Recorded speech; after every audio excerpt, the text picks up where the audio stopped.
Okay,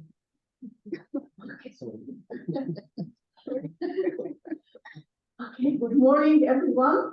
Thank you for being with us today to celebrate the first event of TEFL's Master Program at Arabic University in collaboration with Africa English Language Teacher Association, Africa ELTA, which is an international regional nonprofit organization serving English language teachers and teacher associations in Africa.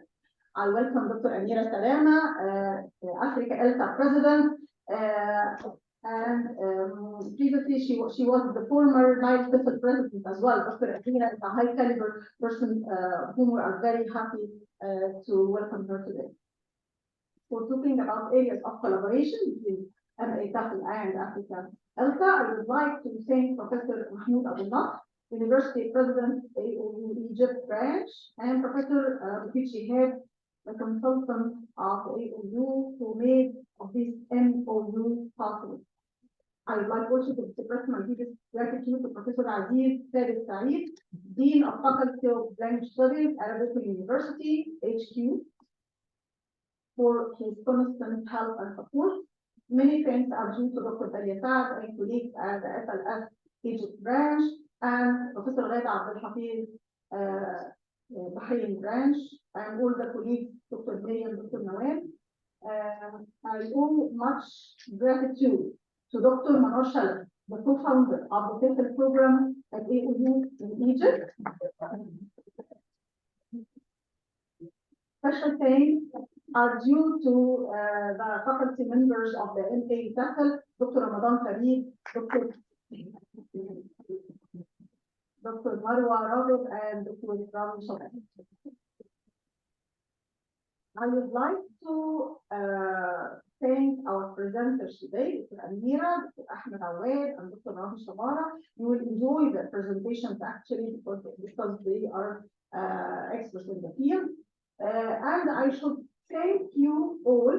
I should thank all MA TEFL candidates who showed dedication and hard work. I'm proud of you all. Very proud of you. Now I will leave the floor to Dr. Manoj Shalabi to talk to you about MA TEFL in Egypt and Bahrain, shortly in we are going to talk to you about this, and then Dr. Amira is going to talk to us about the areas of collaboration between MA TEFL and Africa. Thank you, Dr. Nadwa. Hello, everybody. I'm going to talk a little bit about the university. We are very proud of the MA TEFL.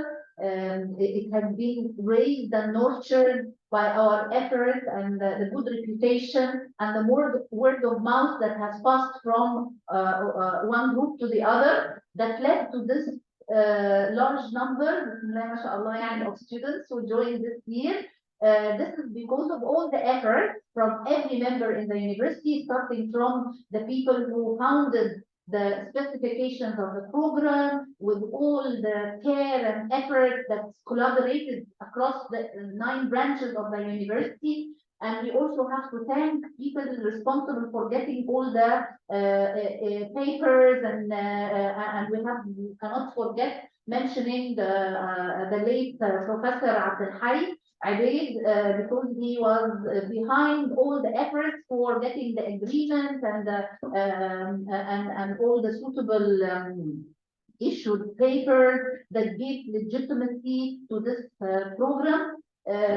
So this is collaborative work that we are very proud to be part of, and we are also proud of our students who are getting forward, and up till now we have one student who already had his viva, and in a few weeks we're going to have the second person who's going to have her viva. So as if we are in the wedding of our sons and daughters, we are very proud of you, and we're very happy that they have reached this stage.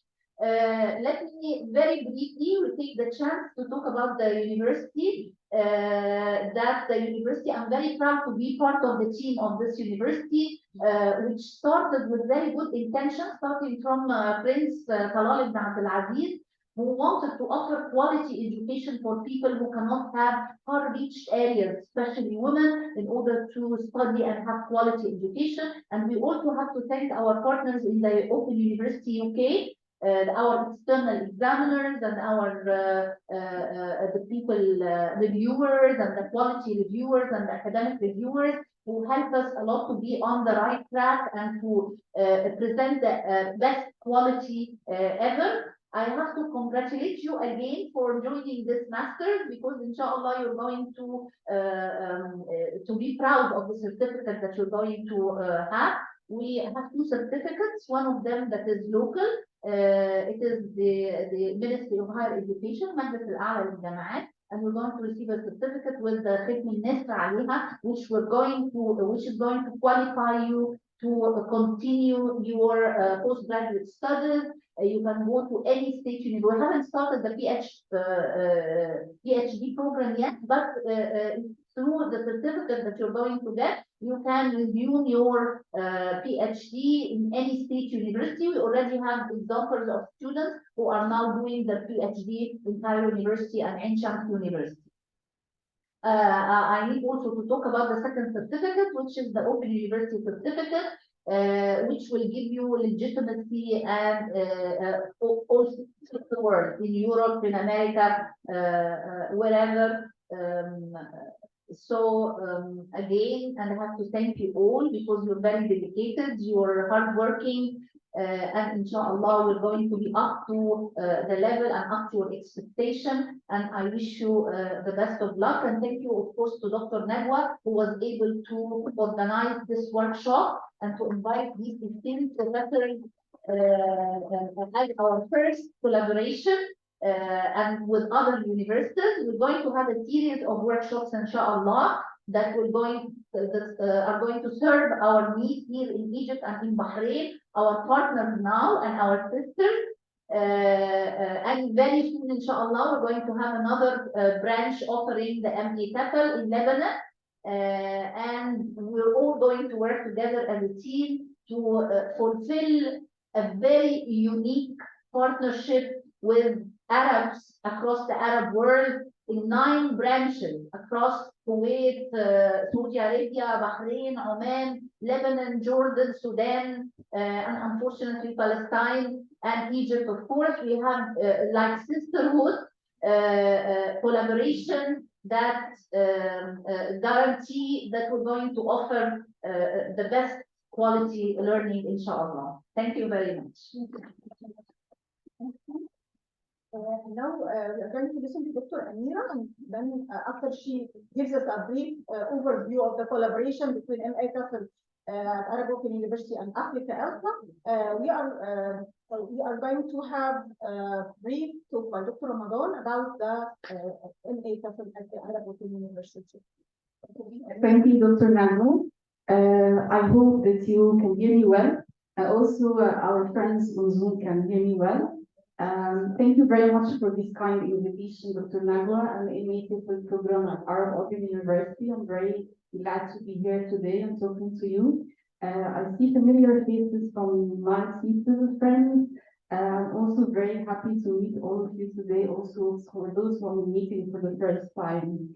And also welcome our members from Africa ELSA online, joining from different countries in Africa, and of course, the Arab Open University friends overseas. I have to say that we are celebrating today also the opening of our collaboration with the MA TEFL program in Egypt. Africa ELSA is a regional international association for English language teachers in Africa. We currently work with 23 teacher associations in Africa, including 9 in Egypt. And we have partnerships with those teacher associations across Africa, West Africa, Central Africa, and also North Africa. What we do is to offer mentoring programs and also professional development opportunities for teachers.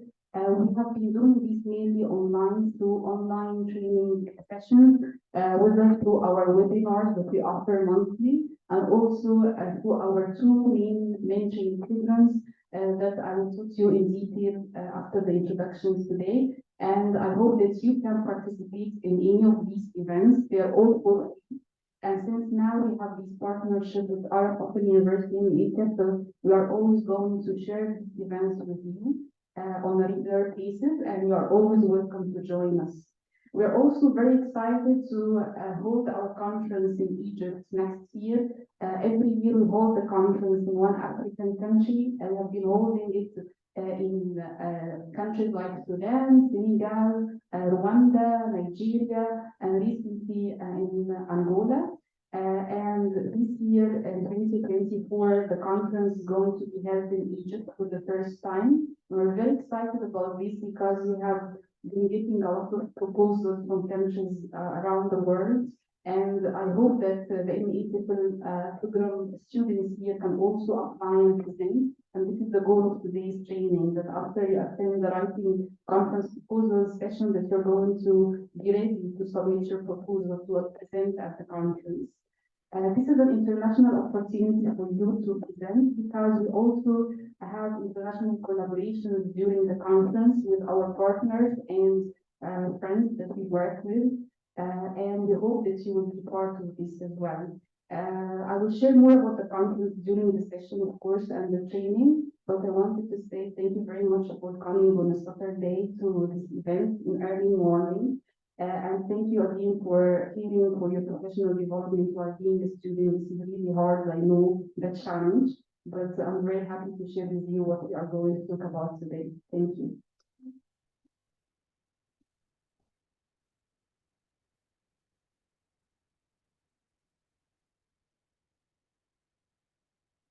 Yeah,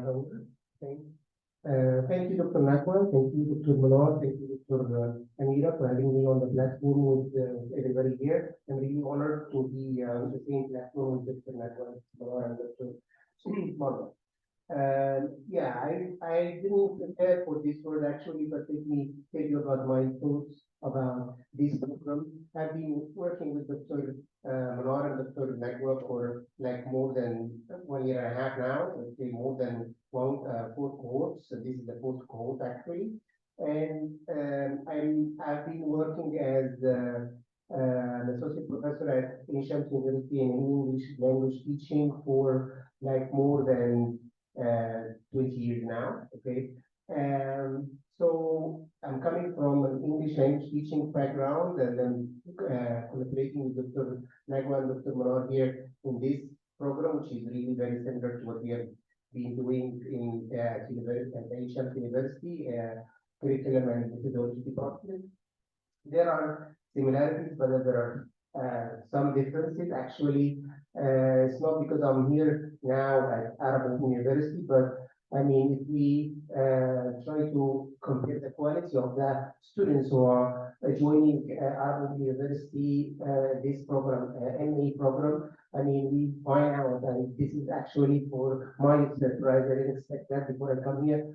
But I found out that the quality of students who are joining this kind of program is like the elite of the students that we receive at Ancient. I don't know why, but I mean this is the actually the case, and this helps me as a lecturer, as a professor, and actually with my colleagues as well in benefiting them out, trying to work with them to the maximum of their capabilities. And that's why we find out we have quality research, quality program, and because also we have graduate administration. Dr. Nagwa has been supporting us all for to do whatever what we want to do with some sort of freedom in academic freedom in working with the students, and then academic freedom actually in the choice of the topics for the master degree. Right now we have like I myself, I have more than 12 students with me in the MA program registering in the thesis, and we are, thank you so much, and we are working hard on finishing their thesis. Sometimes they are a little bit busy with working with us, like all of us, but actually they are very dedicated, and we have one student who have got already defended his thesis, and we have more to come very soon, inshallah. Thank you, Dr. Manar. Thank you, Dr. Radwan. Thank you all for having me here. And I am sure that you will benefit a lot in this conference and the coming events, academic events that will come, inshallah. Thank you so much. Just now we started with Amira, with the workshop. Okay. Yeah, before starting the workshop, I just wanted to take a few minutes first to share with you our programs with Africa Elta.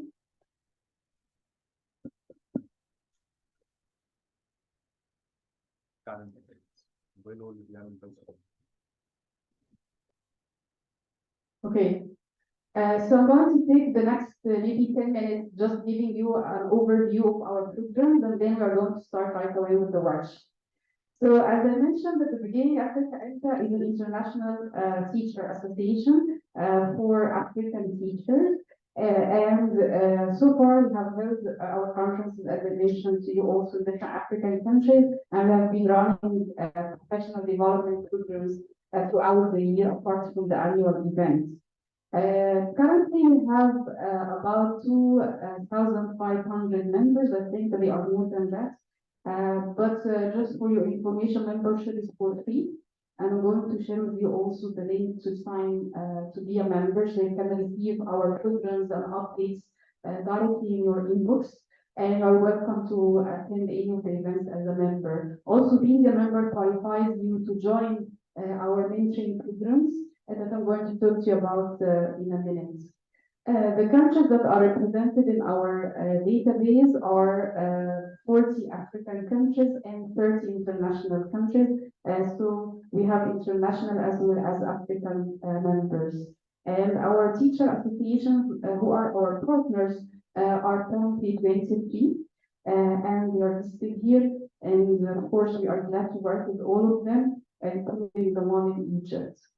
For the programs that we have heard so far, we have already started our mentoring programs. The first one that we have is the research mentoring program, and this program mentors classroom teachers to conduct research in their context and get this research published. We had the first one in collaboration with IFS and the publication was issued last year on our website. And we have the second round of the program concluded this summer, and the publication is being under preparation. So in this program, the teachers receive mentoring on conducting classroom research. So finding problems in your own context and trying to find solutions for these problems yourself as a teacher is one very important skill that we need to do as teachers, so we can be autonomous in solving our classroom issues. So this is the purpose of this mentoring program. We also have our second mentoring program, which is about mentoring female teachers in Africa to become leaders and also to become conference presenters. And we offer this through a second mentoring program that we run online. We have our fourth round of the program running, starting this week, and we are very proud of all the female teachers who are graduates of this program becoming local leaders and also international presenters. You are welcome to join these programs. Of course, once you become a member, these opportunities are shared with you, and you are welcome to join us. I want to go back to the webinars, and then we'll show you the membership forms. You can sign up. We also offer monthly webinars, and these are offered for free as well on different topics for professional development. And the speakers are African as well as international speakers. And you're welcome if you also have an idea you'd like to share with our audience to present and submit a proposal for the webinars to be scheduled monthly. We have also a project that we have started last year, which is about open educational resources, in which we encourage teachers to create their own resources and publish them on our website to be shared with other Africa members, and also it's open access to anyone. And you're welcome if you have a lesson plan, if you have an idea, if you have even assignments you have done in your program here that you think would be good to be shared with others to benefit from. We still also accept these kinds of submissions. And this is the information in the program. You can also find it on our website. I shared the exciting news that we are coming to Egypt. I think someone is using the Zoom account because it says I'm signed out. Is this correct?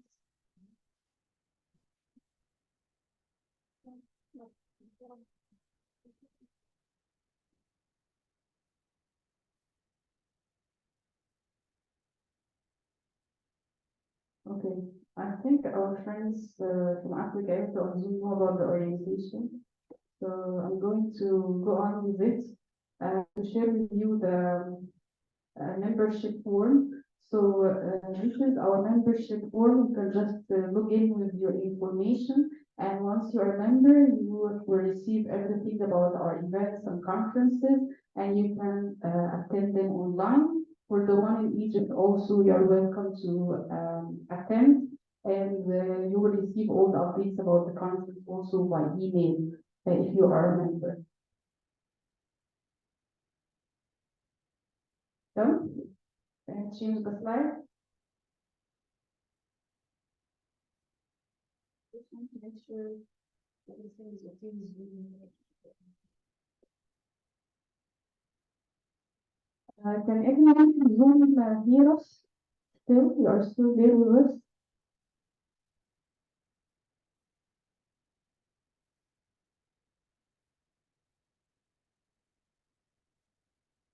I'm not sure.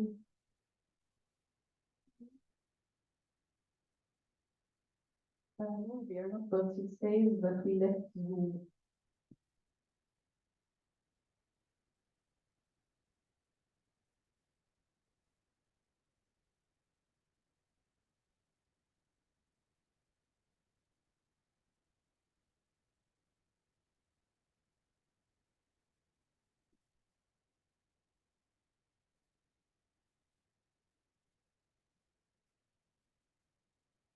I will try to sign in again.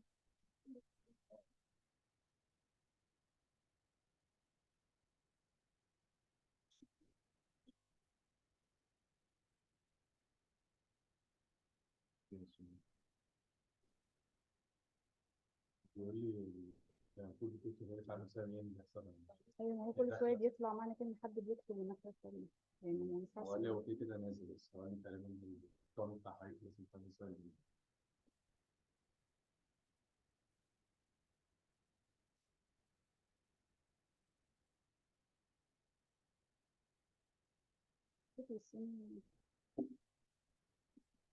Okay, you can hear us on Zoom?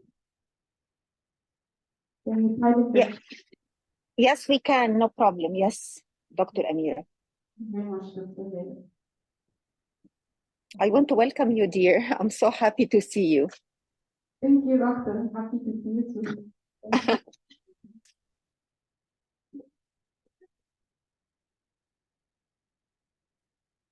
Oh, sorry. Sorry. Yes, I think the slides there.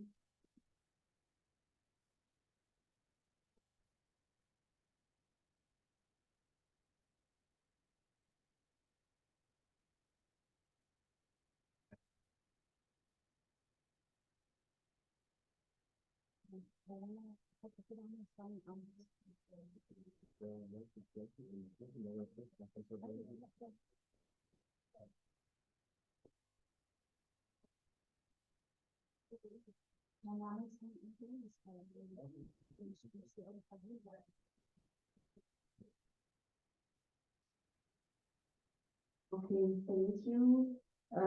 We are going now to start the workshop, so let me share the slides for it.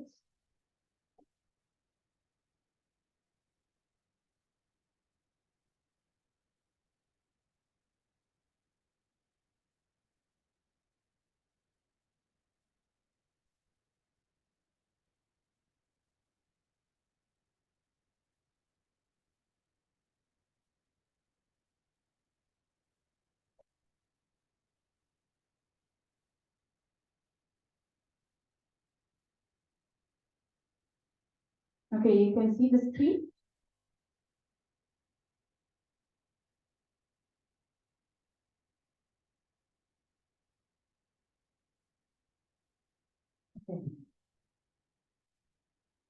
Okay, so the purpose of this workshop is to help you know what are the main components of a proposal if you are submitting a proposal to a conference, and also to know what is the criteria for accepting proposals. So let's start by saying also the goal is for you to know how to submit a proposal, not, of course, we'll talk about conferences at large, but the main focus is Africa ELTA, because we are going to be sharing the corporate proposals for this one, also the criteria for accepting proposals for this conference, which is not really very different from other conferences you might be interested in.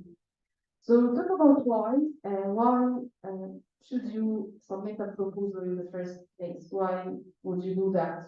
And what are you going to submit? Also talk about where, so if you have the idea where to submit it, which conference to select, and also how to submit, how to write and how to submit the idea. Let me ask you, like, if you already have an interest in submitting a conference proposal. Do you have an interest in submitting a conference proposal? Yes, that's why you came here. Okay, that's good. So I will start first by talking about why would you submit a conference proposal. One reason would be to engage in professional development, and not only as an attendee, which is also great, but also as a presenter, someone who shares knowledge, exchanges ideas. So this is one purpose of submitting proposals. So when you attend a conference as a presenter and you present an idea, it can be an idea about your ongoing research or an idea about something that you have been doing in class. You can also interact with the audience in a way that will help you refine your ideas, maybe improve these ideas. So as a presenter, because this is a concern I hear from many teachers, we don't have knowledge enough to present at conferences, or we don't have ideas to present. The presenters have to be experts. We are not really qualified enough yet to present. And this is a wrong idea, especially in our teacher conferences that really aim at exchanging ideas among teachers, creating a community of teacher support. So even if you have an idea that is not complete enough, you still go to the conference, present about it, and you can get feedback about this idea to make it better. So you don't go to the conference with the approach that you are the expert and you are there presenting and people are there just to listen to you. This is not how we benefit from attending conferences. So usually a good presentation or a good presenter will actually seek this collaboration through presenting their ideas to the audience to exchange it. And sometimes, in many cases, also you find yourself coming out of your session learning new things from the audience, and this is really great. Also, one other reason is to know more. So sometimes I would find the conference having a topic that I don't know much about. Like, for example, a recent topic that we have now is AI and how AI is used in education. So you'll find events asking for proposals for this conference, and you'll find, no, I don't have the experience to really go and present at this conference. But sometimes being there and forcing yourself to submit something for the conference can help you read more about the topic. So you put it as a goal that I want to be active in this conference. And once you decide on this goal, you will find yourself reading more about the topic yourself and being more knowledgeable about it. So even, and sometimes I do this myself, if I don't have time in general, which I don't, to read maybe more about certain topics, I apply for conferences because I know that before the conference I'm going to read and do my research about the topic so I can prepare my session better, so I can give information, share information about it. So this can be a rule sometimes, not all the time to share what you know, but also it can be a little bit sometimes a selfish reason for you to know more. So you force yourself to read more. Another reason is also to get and ask for support. So as I told you, like one of the things that conferences do is sometimes, especially for you as graduate students, you can go to a conference with your research idea for your MA, and then you share it with the audience seeking feedback. And this would be a great community for you to share your ideas and get feedback outside of your like regular community. So you can also get exposed to what's happening outside of your program and maybe ask for support. You can find mentors among the audience for attending your session who can give you resources or add ideas to the ideas that you have shared. And believe me, things happen that were not planned when you are presenting and sharing ideas at conferences. Another reason is to be active, an active member in a community of practice. And communities of practice, as you know, for other teachers include those communities when you are a part of a teacher association, you are part of a community of practice. Also, when you are at the conference audience is a community of practice. And being a presenter, someone who shares knowledge, makes you a very active member of that community. And according to research, also going to conferences, being a presenter is a very important characteristic of teacher leaders. So leaders in our field are not only the people who hold formal positions, but also those are the ones who share knowledge, interacting with colleagues in a positive and active way. And by being a presenter yourself, you are there to share knowledge, interact with colleagues in a very positive way. So you are a teacher leader. And I don't have to really list more than these reasons because you are already interested since you came to this session. So let's think together about the ideas to select for submitting a proposal. So what idea can I submit to a conference or write about in a conference proposal? And here, some teachers get lost sometimes. So what is the idea that would be good for a conference? How can I select an idea and make sure it's a good one so I can submit it to a conference and be accepted? Let's think it through from the other way around. So when you are going to a conference or when you see a conference program, what attracts you to go to a certain session?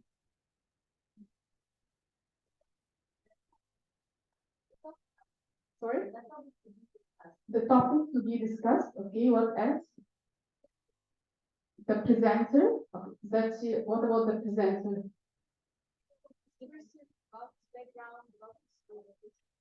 What are the statistics? Has everything else plus the topic that is going to present. So the qualifications of the presenter plus the topic they are going to present. Okay, what else? Yes. How relevant topic is Okay, thank you. So how relevant the topic is to you? To my work, how beneficial it would be if I attend the session.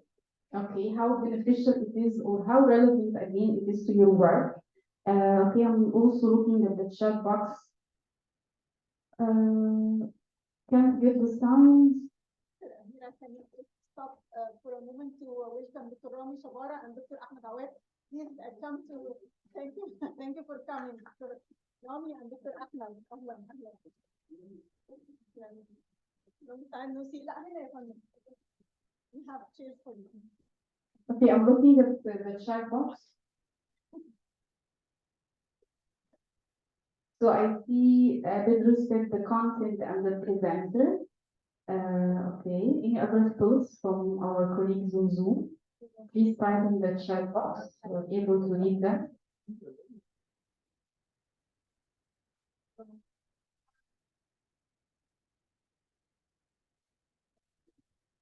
Okay, the outline, one of our friends said here, the outline of the session, the summary of the session, the information about the session content can attract you. Okay, any other ways to attract you to go to a session? So you said the presenter, the topic, how relevant it is. Yes. Maybe the credibility of the events, speakers, the place itself, the institute that they're attending at, and their previous events, that could show us the credibility of the event itself. So that could encourage or motivate the attendees to join in it. And that comes by the word of mouth from the previous attendees. Thank you. So someone saying the credibility of the event overall. But you're talking mainly about sessions in the events. What sessions to select to attend? What sessions, if you have a program of 100 presentations, what makes you go to a certain session and not the other one? You shared a lot of reasons. We're also reading from our friends on Zoom. Rashida said the abstract detail and how relevant it is to my interests. This is really great. So thinking about the audience of your session and how they are going to benefit from your session should be the first thing to consider. So if you have an idea, ask yourself, would this be relevant to the teachers, the professionals, the audience of this conference? If I share it, do you think others would benefit from it? Do you think it would be relevant to them? So for example, if you are sharing an idea, if the conference is about using technology in the classroom, using AI in the classroom, and then your presentation is about using minimal resources, not using technology in the classroom, traditional ways and resources, this might not be the best conference that you would apply to this idea. So you would select another one which really relates to your idea of a conference proposal. And sometimes proposals are rejected, not because we are bad, but because, as you mentioned, they do not really relate to the conference content. So the conference is focusing on a certain theme, a certain topic, wants to highlight a certain idea. Your proposal does not really cater to this. So this can be a reason for rejection. Let's move on and talk about what you can submit. So first, the idea of writing the proposal itself, and I know this can be challenging for many of us, but the proposal itself is actually only a means to an end. So it's really your way to get accepted in the conference, but it shouldn't be the goal, because some people write a lot of details in the proposal about their session. And some people actually sometimes don't write any details at all. So you need to know what to share in the conference proposal to get the reviewers to accept your proposal, not to make it too detailed or not to make it also too shallow. And this comes actually from your understanding of your idea. So I'm just going on this slide to share with you some thoughts about things that you can think about for a conference proposal, especially to teacher conferences like Africa EDTA. So you can submit a proposal about a classroom activity. And some teachers tell me sometimes, really, can we present about the lesson within class? This would not really be shallow, and I would say no. Of course, you can submit about a classroom activity you have done with your students. And sometimes you might want to submit about a classroom activity that really went very well, or a classroom activity that didn't go well.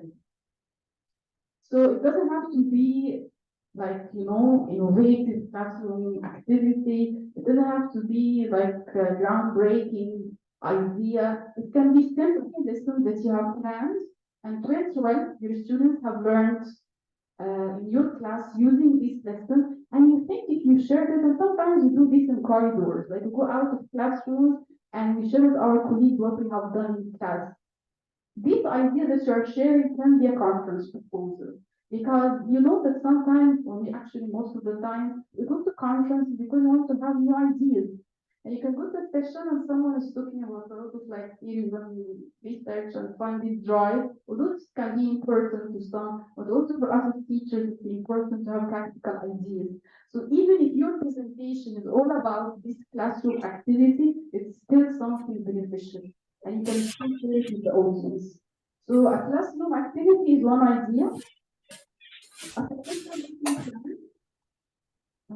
Okay, a successful lesson plan, and this goes with the same idea, successful or not, because you can reflect. You know, reflection is very important. Even if something goes wrong, you can share with the audience why do you think it went wrong, and maybe like try to help them avoid this in their classes as well. And this would be a great session because it's practical ideas on teaching. We have what we call a teaching tip at the conference, and this can be simply your very simple idea that you share a few minutes with the audience about something that you have done, a website that you have discovered, an application that you have used. And you might think, oh, really, can I share these ideas? But yes, these are what ideas at the conferences the teachers find very helpful. And even usually in feedback surveys also, from the conference, teachers mention the practical sessions as the ones that they have benefited from the most. So yours can be one of them. Also, you can present about the research project. So if you are doing research as an MA student and you would like to present maybe the idea of this research in the conference, and since the conference has international and African audience hours, then you can also get feedback from people sharing the same context, like here in Egypt, and also others who are not. So you can get maybe some insights into this research. Maybe this can help you refine your idea better, and you can always learn from this exchange with professionals. So any of these ideas is good for a conference proposal. And this shows that each one of us actually has something to write about and to present at these events. Do you have other ideas to add to this list?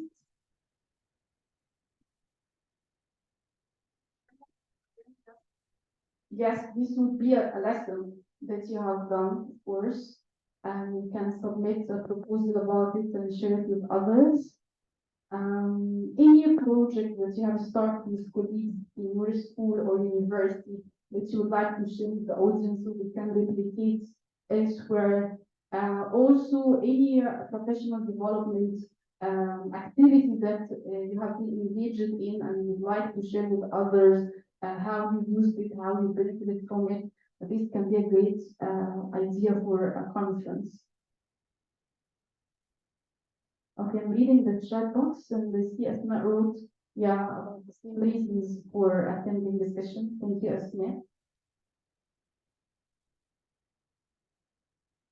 So where to submit your conference proposal? We said at the beginning that it's very important that you know the conference you're submitting your proposal to, and to make sure that your idea is relevant to that conference. Because even if you exert a lot of effort writing the written proposal, following all the criteria we'll talk about today, but then you submit it to the wrong conference, it will be rejected.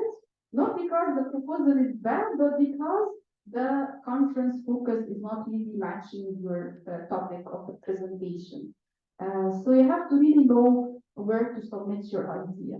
And you can know about this from the information about the conference itself. And sometimes conferences change the focus every year. So you have to really read about the conference when the call for proposals is out. And some people actually go directly to the submission form without reading the guidelines of the submission or without reading the conference call for proposals. And this results in rejection because you don't know about the conference enough. You have not tailored your proposal to match the conference criteria. So reading the call for proposals is very important. At Africa Elsa conference, our conference in Egypt next year, we have a number of session types. And this is the first thing that you need to know when you are writing your proposal, and actually before you write it, because this will help you write the proposal. So we have the presentation, which is 30 minutes.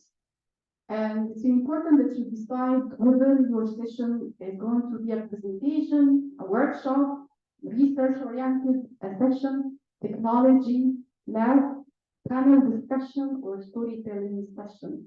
It's very important to know the session type from the start, because this is how you are going to write your proposal accordingly. So for example, if you are submitting a proposal for a presentation, and you say that in your presentation, you're going to involve with the audience in hands-on activities, or you demonstrate ideas to the audience, they're going to do the same with you. This is not matching the session type, because in the presentation, usually the presenter is talking and just have 5 minutes at the end for questions and answers. There is no like hands-on activities. While in the workshop, it's the opposite. So sometimes if you write that you're going to do this and you select the session type as your presentation, it gets some conferences reject. Usually at Africa Elsa will give you advice to the presenter and say it's better to have it as a workshop than having it as a presentation. Of course, it's better from the beginning that you know this, so you avoid this delay in acceptance. Also, if it is a session that or the proposal mentions that you're going to use computers, that the audience is going to use technology, internet to demonstrate something, and you are not selecting the session time to be, for example, technology lab, this can affect also the decision to accept your proposal, especially when the conference reviewers have a great number of proposals to review. They might sometimes not list your proposal as a priority in giving you the advice to change the session type. They can just reject it or have it as a waiting list and accept others that follow their criteria and have the right description. So knowing about the conference session types is very important, and you will find this information also in the course of proposals when you read about the conference announcement. Do you have any questions so far? Dr. Amira, can you just explain the differences? For example, what's storytelling session? Sure, yes. Panel discussion. Okay. Thank you very much. There's 3 questions left. Thank you so much. Yes, the presentation, as I mentioned, is only a session where the presenter is talking, okay, sharing an idea. You don't need the audience to do anything with you, not interactive, like you give them an activity and they have to do it. They don't do group work or peer work, just the presenter giving the idea. At the end, we have 5 minutes for Q&A. Okay, this is the 30-minute session. For the workshop, you might imagine it's longer because it includes activities. So let's say it's a lesson that I have done. I want the audience to do it with me as students. So I'm going to give them the activity. They're going to do them in pairs, in groups, and we do this in a workshop kind of format. For the research-oriented session, from the names, basically about people who want to present research. So it's the research I have done, and I want to present it to the audience. It's very obvious from the name, and we have it there because we wanted to be focused that if you are a conference attendee and you are interested in research, you can go to this session, because some conference attendees sometimes complain that they find the title that doesn't match the content, they go and find research, or while they wanted like a practical session. So we have this session type only for research. Technology lab includes the use of technology. So if you are going to use the internet, if you are going to ask the audience to demonstrate an application or use it with you in a session, usually this is for technology lab. An application, a website that you have used that you would like the audience to know about and maybe try with you quickly, you can do this in the technology lab. The panel discussion usually involves more than 2 presenters. So in all of these sessions, you can present with a colleague, and this would be a great idea. If you're presenting for the first time, you can present with a colleague. But if you are more than 2, then you can choose the panel discussion. This would include more than 2 presenters, and they would talk about one topic, all of them, but in a form of a panel. That's why it's longer, because we have more presenters and more time for sharing information. The storytelling session that we usually have at our conference is because this is part of the African culture, and we have a lot of great storytellers among our African members, and we would like to give them the chance to share this knowledge with others. So this is basically for storytellers. If you have the talent, the skills to tell a story, this is what the session is for. So it's basically a session for telling stories. Thank you. Did I answer your question? So you see, like, knowing about these session types is very important when you write the proposal. So you can have the audience in mind what they are going to do in your session, so you avoid second layer of review. Yes, and this is very important because selecting the session type actually depends on your idea. So I don't select the session type first and then think about the topic that I want to present about. No, I have my idea and then I try to find the session type that matches this idea.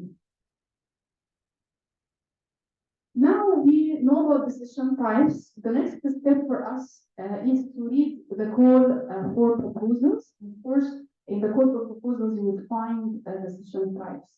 But there are certain things that you need to do when you are reading the call for proposals to give you the right information for writing the proposal.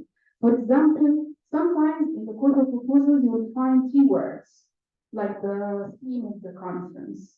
This conference theme is transforming minds, transforming lives, our conference next year. So you might find from the theme that the conference wants to really highlight certain issues, and this can help you a lot in tailoring your idea to match this conference focus. So in the call for proposals, we have the theme, we have the topics that are highlighted. I'm going to share them with you in a minute. We have the session types, and we also have the event audience. And this is very important, that you know who is the audience of this conference. If it is a conference in Egypt for only Egyptian teachers, it will be different from an international conference in Egypt with international audience. So you would know when you are sharing your idea, when you are presenting your idea, that you will have either only this kind of local audience or international one, because it affects in how you share it and try to make wider implications if it is an international audience. And sometimes proposals are rejected because you do not really make wider implications of your research, of your idea that you want to present about. If it is a lesson in a classroom, in a school in Egypt, how are you going to make it really beneficial for teachers not teaching in your school, not teaching in Egypt?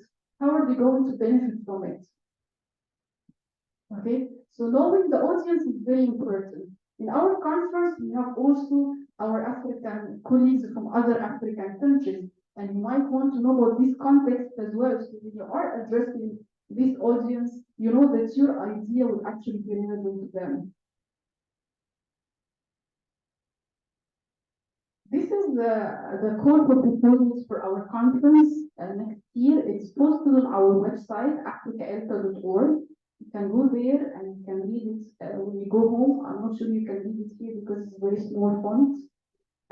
But in this call for proposals, we have the theme of the conference, transforming minds, transforming lives in EBT. You don't have to really directly address the theme or have the theme in your title or proposal, but it's good that you know the focus. So you can select your idea accordingly.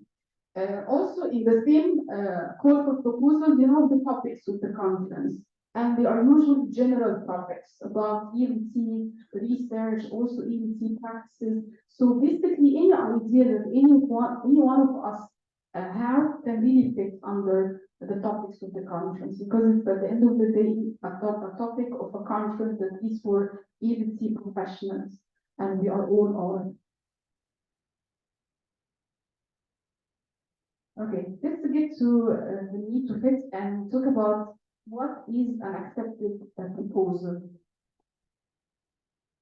What makes a proposal accepted and another one rejected at conferences? So basically, it is a criteria not only for our conference at Africa ELTA, but I think at any conference. This is what is required for your proposal to have a current topic, not a topic that is outdated, that everyone has talked about already, and you're not going to offer any new contribution to. Also, it has to be specific. So reading your conference proposal tells the reviewers about the content of your session. It's specific enough. Some people sometimes write conference proposal as if they are giving the presentation, which is too general and can't really get to the outline of the session, what you're going to do exactly. Okay. It has to be well written, so of course, no grammatical, spelling, language mistakes, because this reflects that on how careful you are as a presenter. So it tells something about the quality of the presentation. It has to be clear, so reading it is enough. And sometimes we feel this the challenge, our students sometimes in writing, that when they write something, that when they explain it to you orally, it's different.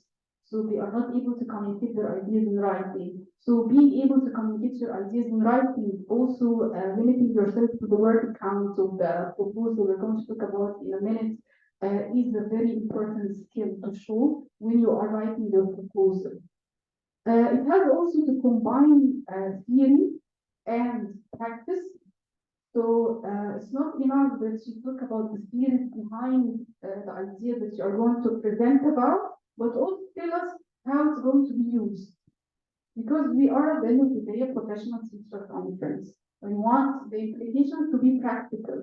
So it's not enough to say this is very important and this was really great. Tell us how it's going to benefit the audience. And knowing the audience, you know that you can write in the conference proposal how to be relevant to this audience. And this gives it more strength.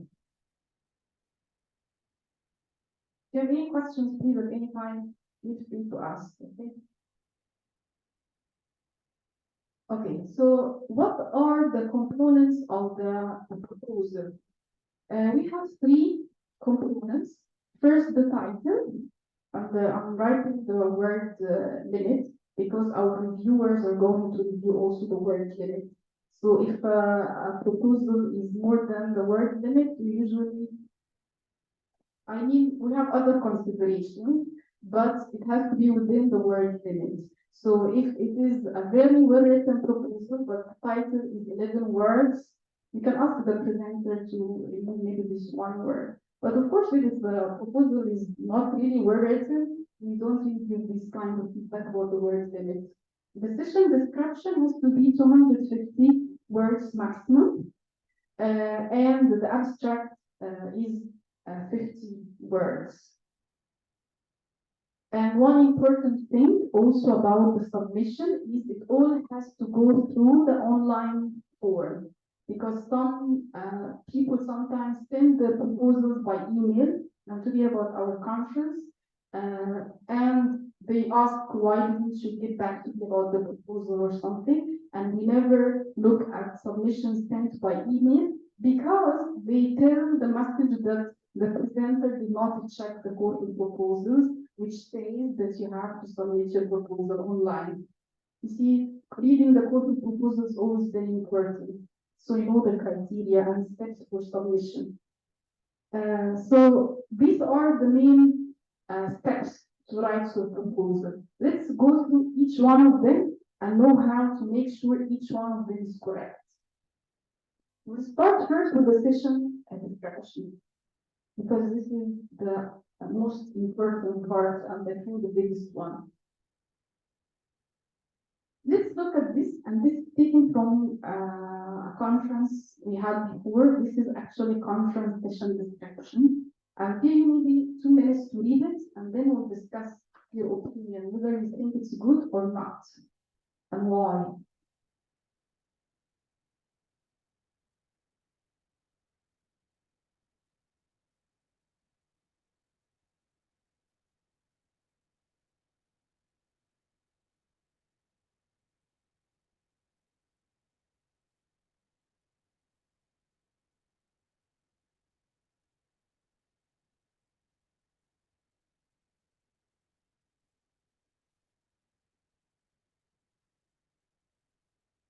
Any thoughts?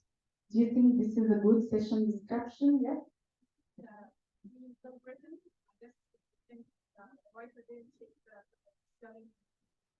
Okay, so it's not well written, yes? Or then as topic, vague, so it's more than broad. I'm trying to get what I'm getting out. At an ILO by the end of Thank you. So it's not really clear enough. It's not narrowed down. It's too general. You didn't get what the presenter wants to say. Any other reasons?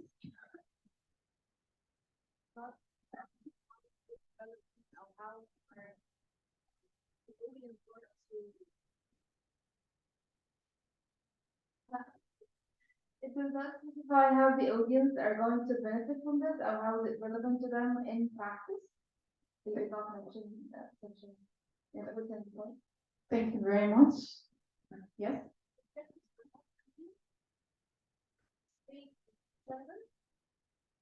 Okay, the objectives are not clear. And it's vague in general. Okay, yes, it's general and vague. Yes.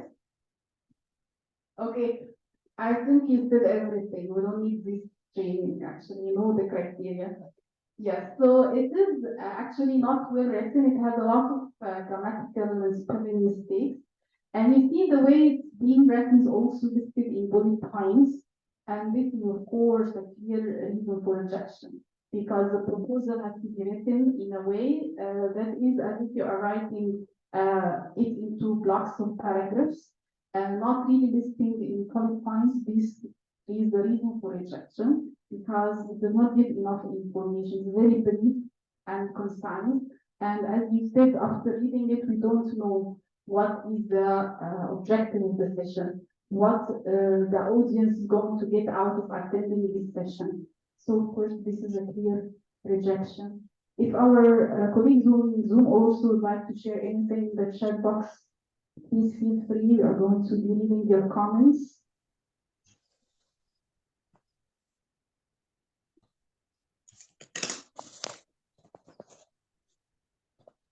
Okay, so Can I? Sure. You mentioned before that it is part of the aim is to try to link theory with practice. Nothing is mentioned here on the theories of motivation and how important they are for classroom application and so on. yes, Dr. Leonard, thank you. So yeah, the link between theory and practice is not really clear here, and we don't have any theory mentioned actually.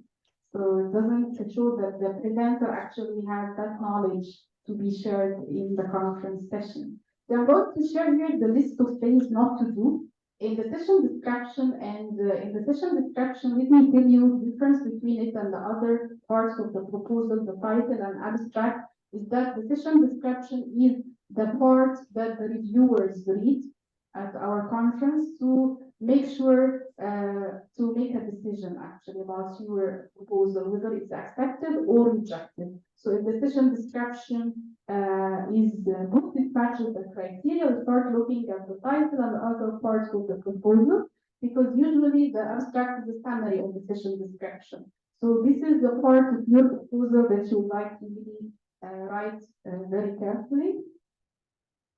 So not to do while you are writing the session description is to ignore grammatical mistakes, because some people send the proposals with the grammatical mistakes thinking that the reviewer will correct them. No, we are going to correct them for me. They are not going to include them like this in the program, but no, we don't correct them, we don't edit, we review as is. So you have to make sure the proposal is well written, void of any grammatical, spelling, or language mistakes. Also, don't use abbreviations that are not common, like abbreviations like TEFL, EFL, TESOL. These are common in our field, but if it is an abbreviation that no one still knows about, or it's very scholarly, you still need to spell it out. Because this affects understanding. Sometimes we have proposals from colleagues working in schools, and in the school they use certain abbreviations for things, so they think everyone knows about this abbreviation for their classes, for their grades, And of course, this can hinder understanding of the reviewer, especially our reviewers are not all Egyptians, especially for our conference in Egypt, we have reviewers from across Africa. So your context has to be really explained if it's not really known enough. Also, don't use lengthy background information, like the one we have just read, of course, absolute rejection, but sometimes some people write 2 paragraphs of introduction and they don't get to the section itself. And of course, this is confusing and misleading and can lead to rejection of your session.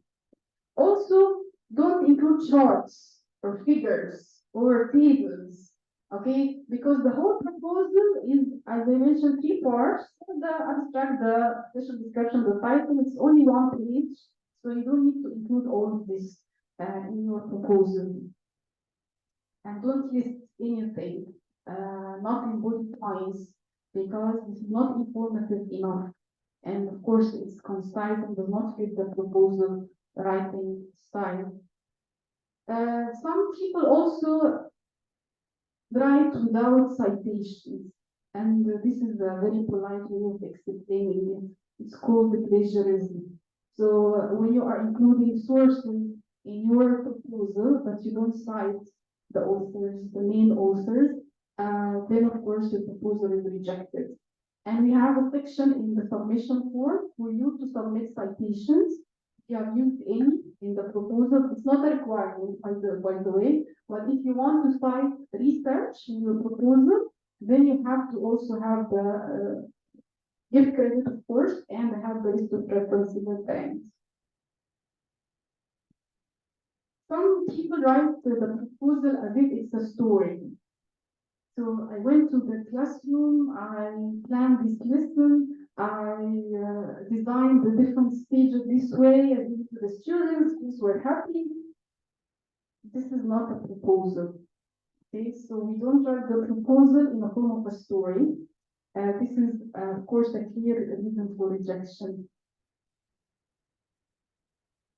Also, some people, when they write the proposal, they care a lot about the topic, how important the topic is and the field, but they ignore the part when they make it relevant to the audience. So after I have learned about the importance of your topic, how is it relevant to the conference audience? Those attending your session, how are you going to make it relevant to them? So it's really a beneficial session. So you need to make this balance between showing the importance of the topic and also showing how it's going to be relevant to the audience attending your session. Any questions about this? These are the things not to do. I hope it's clear. Not to do this, don't do this. Okay? This is a sample of an accepted proposal. I'm going to give you a few minutes to read it, and then we are going to discuss it. Can you see it?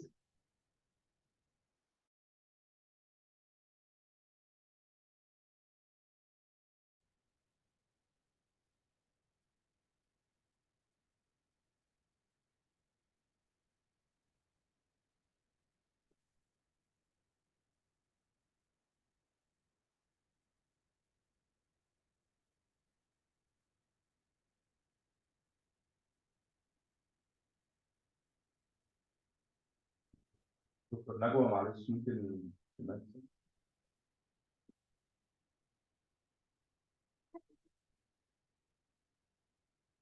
Sure, yes, I will send it to Dr. Nagua so she can share it with you.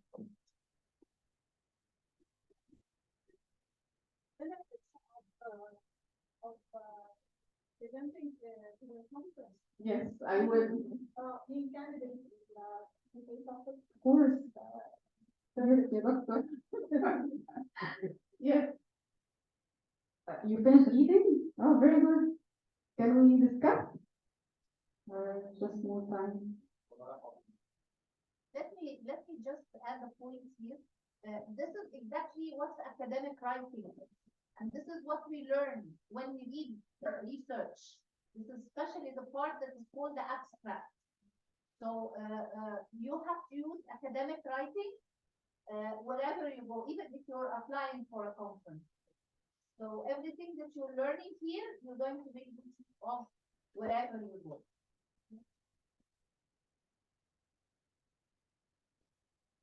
Okay, yes, you're still, yes. Can you use the mic so our friends who can hear you? Thank you. I think it's well organized. It has a description and abstract, and it has a clear game objective, which is that the session shares perspectives on motivation that stem from understanding and so on. And it has a purpose, and it has some applications, and it combines theory with a practical part that it will apply positive psychology and different approaches or something with perspectives. And the main aim is how to motivate students, no grammatical mistakes, it's focused, clear, and as I mentioned, it combines theory and practical application, and I think it's current at the same time. So it applies all the elements or characteristics of a good, yes, abstract. Thank you very much. But Yes. it doesn't have citation. Okay. Mhm. Oh, yes, it says Small font size. I feel more than one difference that couldn't act. So I guess it lacks issues, I guess, because there is no more than one citation over there. We're joining in 2005. It says cohesion and there is a relevance. I believe that he used abbreviations in socioculture EFL once and L2 over there, so I don't know how applicable. I believe the language is formal, no archaic, but he did not go more than a support. He keeps going through streaming his words, but there's no more than one or two support. He kept talking typical, and he used psychological and cognitive perspectives once or twice. That's pretty good for support. I believe he or she has to add more citation if I would recommend. And second of all, I believe that yeah, it could be accepted by the end of the day. Thank you. Thank you. Very detailed feedback. Yes.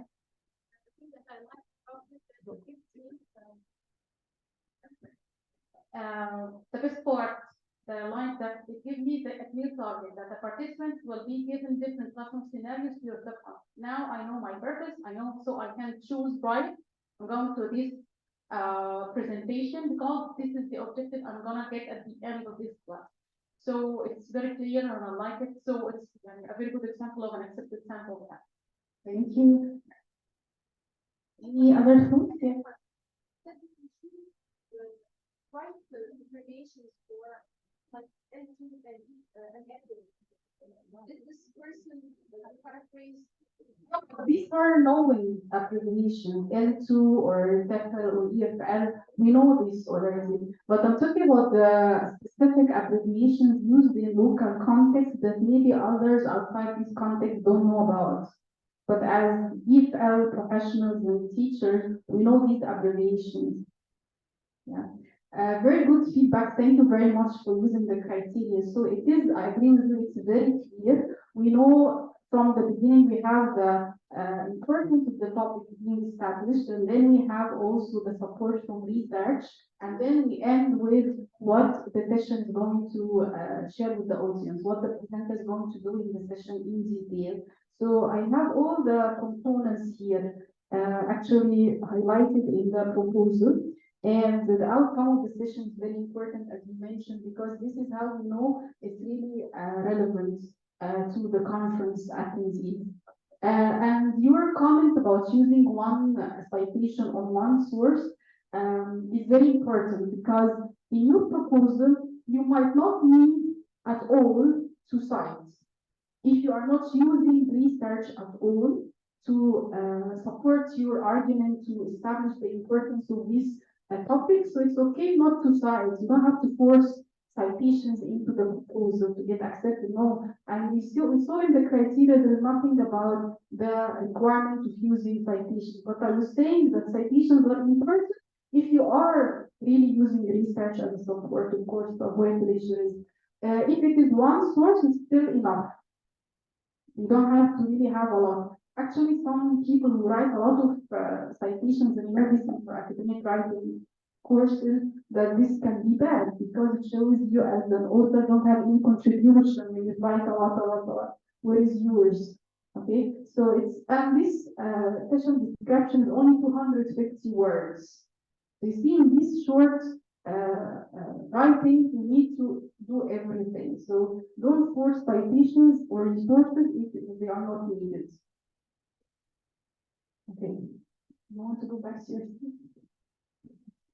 Okay. So we talked about the things that we should avoid. Let's now recap and talk about the things we should do. In writing, remember the session description part, the second part of the proposal. So we have to give strong opening statements like this one, teachers still in the classroom to do so. So this is really a very strong one, establishing the importance or the context of the topic itself. And do your homework means that I have already read about the topic. So even if this is something that you know about, you still need to check the updated resources about it. Also the updated discussions about the topic. So you can really submit something that is relevant and not outdated. And in mentioning the citations or resources, this tells the audience or the reviewers that you know what you are talking about. First, if you have the resources, it's better, but if your topic does not require them, it's still important to show your experience. So you can share something from your experience in the classroom. It doesn't have to be something that really is scholarly based. And you describe clearly what is the problem that you are trying to present and contribute solution to. So you don't jump into the solutions or the ideas that you're going to share without telling us why is it really a problem in the first place. So this context is very important to write about in your proposal. And as we mentioned, it's very important at the end to provide an outline of my session. So the reviewers know clearly that you have plans, you know what you're going to do with the session. The participants are going to do so and so in my session. And they're going to engage in activities, group work about this topic, about this idea. So you tell the reviewers the plan for the session. Not of course in detail, and of course you can change it later when you are planning your session before the conference if you think this is better, but at least in the proposal you need to show the reviewers that you have a plan. You know the outline of your session. And of course, you know this from academic writing, of course, that we use the third person. You don't say I will do whatever, although the I pronoun, some people started using it in research, in academic writing, but still the norm is not to use I. And also some people mention names of their like other teachers who have contributed with them in this idea or something. You don't need to do that. It all has to be anonymous and written in the third person.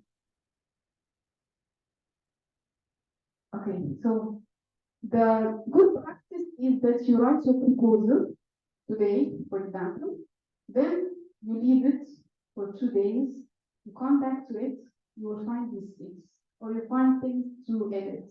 You edit it, you leave it, maybe you ask a friend to look at it, to give you feedback, and then when you feel it's ready, check the criteria using the checklist, you fulfill all the criteria, then you can submit it. Some people come 1 hour before the deadline and they start writing the proposal. And this can actually cause a lot of problems. First, of course, you know the internet problems. You might not really submit it before the deadline, and any submission after the deadline announced on the website, the deadline is 30th of October. So you still have a lot of time. And if you submit after the deadline, it will never be considered. And also, this last minute submission can cause you to write a proposal that's not well written, not very revised enough. So give yourself time to read it, revise it, proofread it before you submit it. And you don't really submit it using the online form. No, you actually have to write it in a Word document and then copy and paste it in the online form, so you are sure there are no mistakes whatsoever. So we talked about decision description, we talked about what to do when we are writing it, we talked about the importance of this decision description part of the proposal, that this is the part the reviewers look at to make a decision about accepting or rejecting your proposal. Now we look at the abstract.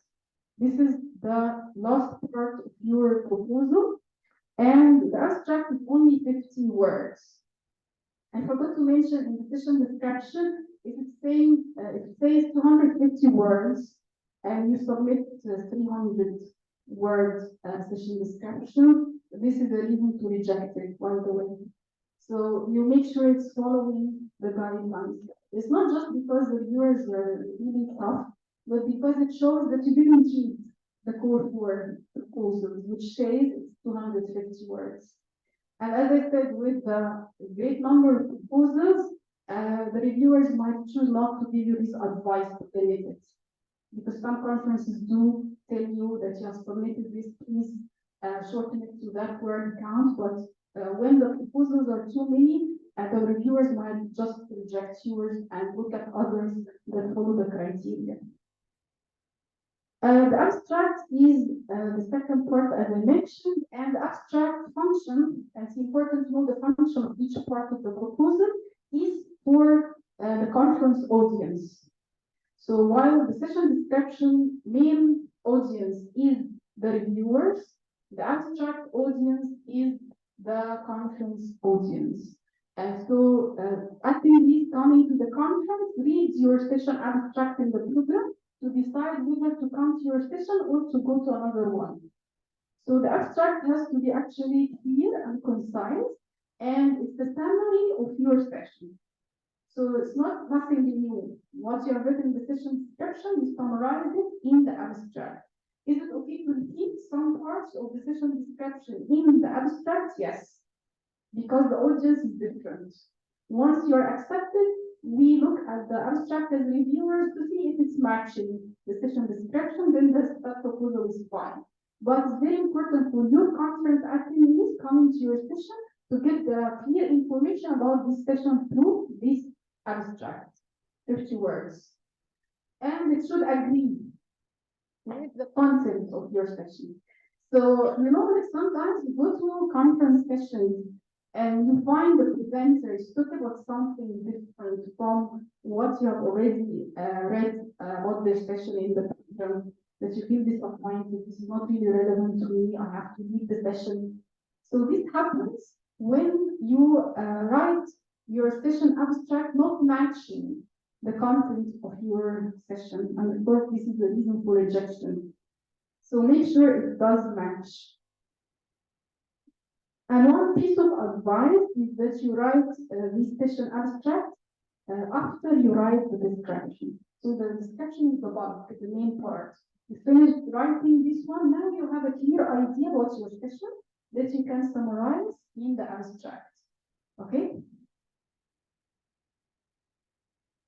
And one thing you can do is after you have already written the abstract, ask yourself, if you are someone who is selecting or a conference attendee, would you come to your session after reading this abstract? Is it really catchy enough? Is it relevant enough to the audience? Is it clear enough? If you read it and you think, no, maybe this is not really catchy enough, this is not going to be relevant enough to the audience, write it again. So okay, so always think about the conference, the audience when you are writing the abstract. Think of the conference reviewer when you are writing the session description. And make sure both of them match, they agree with each other. Let's read this abstract, and this is the one that was accepted, a summary of the session.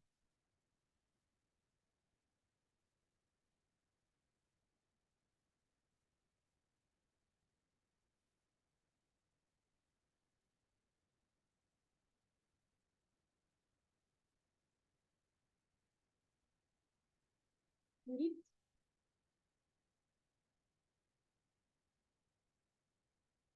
Okay, if you read this summary, would you be interested in attending the session? Yes, because it mentions what the presenter is going to do, right? And sometimes it's okay, as I told you, if you have the session outline in the description, that you copy this part, edit it in the abstract. This is your proposal at the end of the day. So it's okay if the abstract mentions some of the information that you already mentioned in the session description. And you see the word count 34 words. Okay, so make sure that it does not exceed 50 words. The word count is very important. I'm just going to check the chat box to see.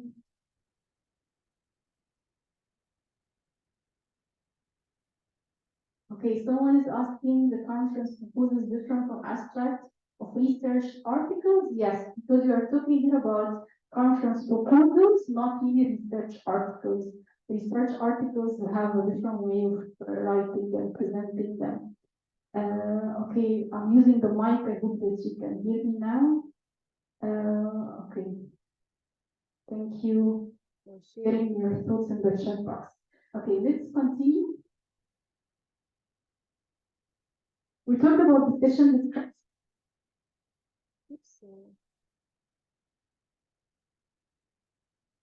Okay, we talked about the session description and the abstract. The last part is the title. Why is it the last part that I'm talking about?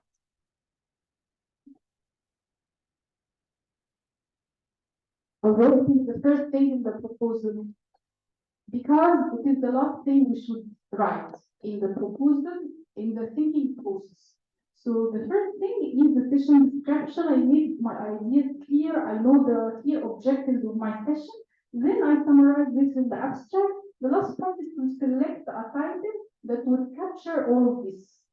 So it's not the beginning, it's the end. And sometimes also in research, that's what we do, that we think of the idea and then after we know everything about it, we try to write the title to reflect the content, okay?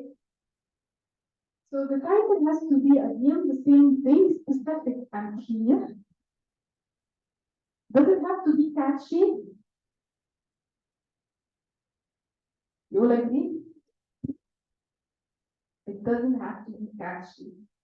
If your title is catchy, but it does not reflect the content of the session, it's a bad one. Yeah, that would be great. Yes, if it's catchy and it reflects the session, then it's a great title.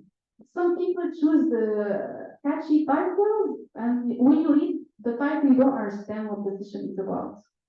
Okay, and sometimes, many of the times in conferences, as a conference attendee, when you get the program, you don't have time to read all the session information, right? You can just read the title and go to the session. So the title should help with the attendee select your session as well and expect what to find in the session. Okay, so it's great to have it catchy, but you don't have to make it catchy if it's really informative and it tells the audience about the content of the session. And as we said, this is a piece of advice to write it last thing in the thinking process. We are talking about this. So you have a better idea about your session and what you want to do, so you can reflect this easily in the title. Let's look at examples and decide together if they are good titles or not. What about this one? Conjugated instruction. It's not too general. Thank you very much. It's too general, not specific enough. If I go to this session, what I'm going to learn? Is it research about differentiated instruction? Is it strategies? Is it ideas? We don't know. So this is a bad title. What about this one? Yeah, because the first was bad. I can repeat that. Yes, it's a good one because you have more information, right? And it's more specific, and you know it's going to be talked about the reading classes, not all the skills, and of course it's going to share activities and resources. What about this one?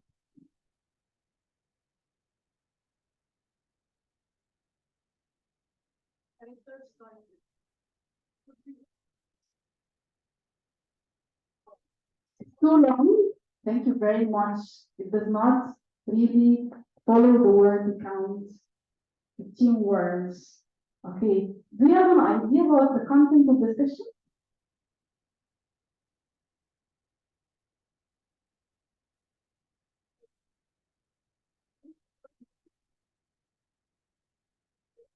Still a reading class, okay, and university students, so if you are a school teacher, it might not be relevant to you, and using specific tools like WhatsApp, so it's very specific, but too long,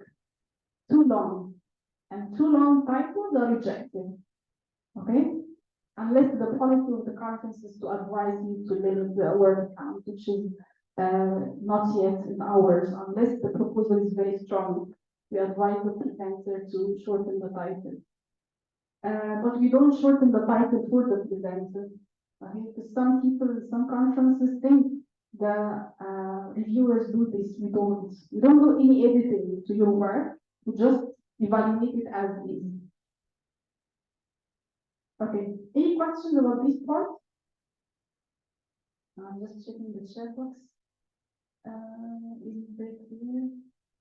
Someone joined late, I think. This is recorded, so you can watch the recording later. For those who joined late on Zoom.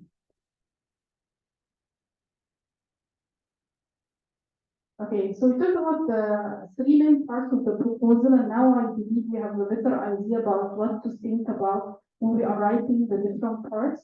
There are samples that are posted on the website, and also I'm going to share them with Dr. Nagwa to share with you. So having a good sample is a good way to start. So you look at the sample and then you try to follow the same. But there are general ideas that I would like to end with is when you are writing the proposal, try to begin with the end in mind. So think, what would I like the attendees to get out of this session? And this would get us to what you're going to write in the proposal. The same when we are planning our lessons and think about the objectives, the learning outcomes. So you want the attendees to get something out of this session. Try to make it clear in the way that you write your proposal. Because this is the question that reviewers have on your proposal. If it's very important, as you mentioned, then what will the attendees learn at the end of it? So always think of the audience, because you are presenting to an audience, not to yourself. And understand the difference between the different proposal components, the difference between the description and abstract. And by the way, to give you this note that this differs by conference. So in our conference, the description is the biggest part. You might find in other conferences, this is the summary part. So the names differ, but it is the same content. Okay? So that's why it's important to read the corporate proposals to know what to write here. And who can tell us what is the difference between the session description and the abstract? What is one difference?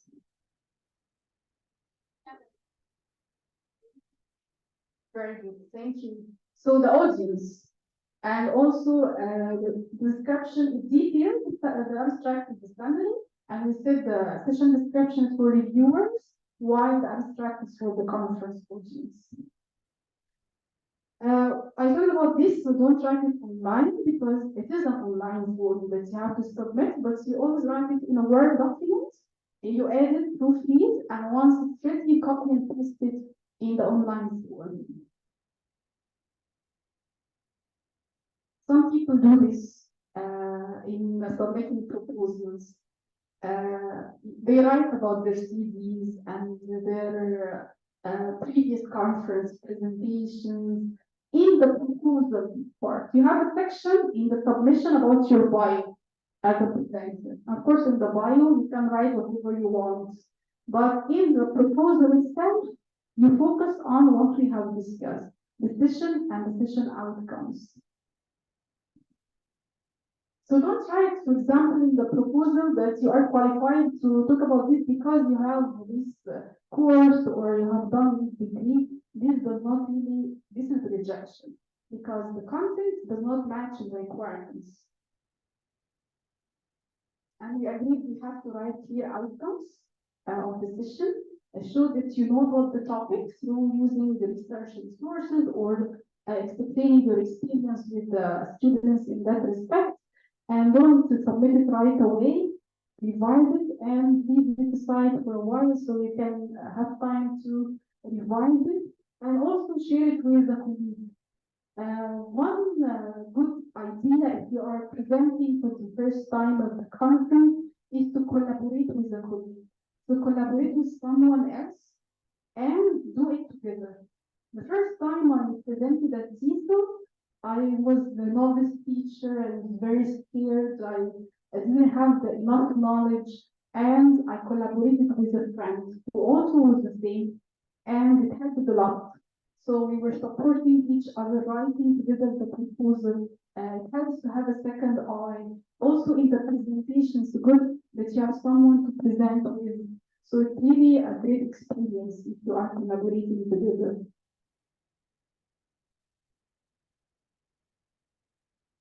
So the last thing is the checklist, okay? And I will not go over them again because we have really discussed the criteria, but you can keep these questions for yourself after you write the proposal and ask yourself these questions.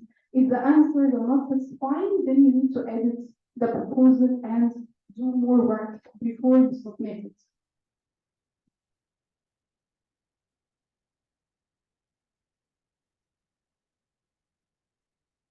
Okay, so for the Africa ETA conference in Egypt, it's a great opportunity. Dr. Nagwa was asking me to tell you how important it is to participate. But just as a piece of advice, if you are already a grad student, you need to really learn about other contexts because you are developing as a scholar. And it's very important that you open up to different contexts and meet professionals from around the world, not just in Egypt, because this can enrich our experience and expertise. So at the conference, we have a great type of audience. And I always say this about our conferences, people think I'm biased, but this is what you will say after you attend, because it's a very unique opportunity where you see a lot of people coming from different contexts only to share the experience and knowledge. The types of sessions also, as you have seen, is different, and the quality of sessions and knowledge shared is also great. So it's a great opportunity for you as a professional, as a grad student, and also, of course, as an Africa ETA member for this attending us in Zoom. And it's a great networking event as well. So you might find colleagues and others working on something similar to yours in your research area, or also facing the same challenges as you as a teacher. So you can really meet and talk about this. It's a great opportunity, not only as a presenter to gain from these international events, but also as an attendee. The conference is going to be held at the University of Hertfordshire in collaboration with Dr. Rami's group. And we're very glad to collaborate with you, Dr. Rami. And I'm sure it will be a great conference. We have really international and African speakers coming to the conference as plenary and featured speakers, in addition to a lot of presenters.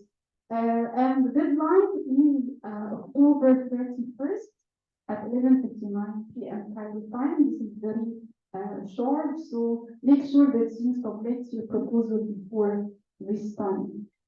Also, I'm very glad since we have already started our collaboration with you to offer any guidance and support in writing your proposals.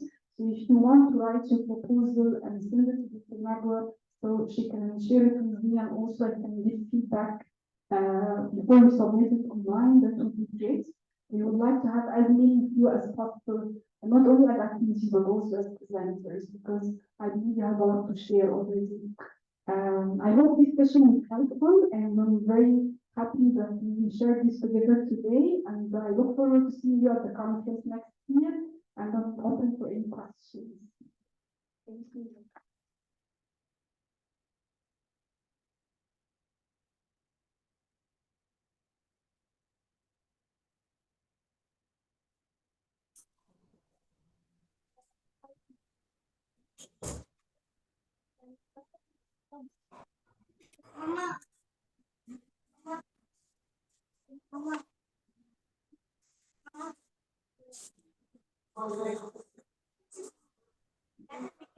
Thank you, Dr. Amira, for the wonderful presentation. I really enjoyed it. And I'm sure that all our students have benefited a lot. Thank you, Dr. Ler, for attending online on Zoom, and thank you to all our colleagues on Zoom. The next sessions are going to be different things, and so I hope that you can join them as well. Thank you. Yeah, thank you, dear. And I want also to thank Egypt branch, Dr. Nagwa, for organizing such wonderful event for all of us to be together. And we always take them as our role model, and we are following the footsteps. And by the way, we will start a series of workshops very soon, and you will be invited. So hope to see you with us, inshallah.